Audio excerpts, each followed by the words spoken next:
சுருக்குக டாப்பிக்ல இருந்து இன்னைக்கு ஒரு பேசிக் சம் பார்த்துருவோம். √50 + √8.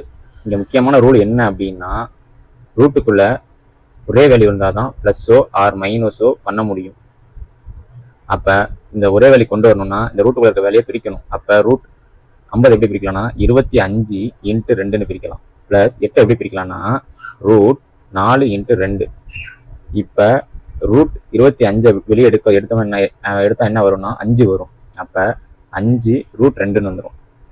ப்ளஸ் 4 ரூட் எடுத்தோம்னா 2 √2. இப்போ √2 சேமாக இருக்குது, அதை அப்படியே எழுதிக்கிறோம். இப்போ இங்கே ப்ளஸ்ஸோ மைனஸோ இருந்தால் இந்த வேல்யூவை கூட்டிக்கணும் கழிச்சுக்கணும் இந்த ரூலில். அப்போ 5 + 2னா 7. இப்போ என்ன பண்ணுறோம்னா 7 உள்ளே கொண்டு போகிறோம் ரூட்டுக்குள்ளே. அப்போ 25லேருந்து 25 √8 எடுக்கும்போது 5ன்னு வருது. அப்போ 7 உள்ளே கொண்டு போகும்போது அது டபுளாக மாறும். அப்போ √49 × 2. அப்போ ஆன்சர் √98. அப்போ ஆன்சர் டிமா. அவ்வளோதாம்மா.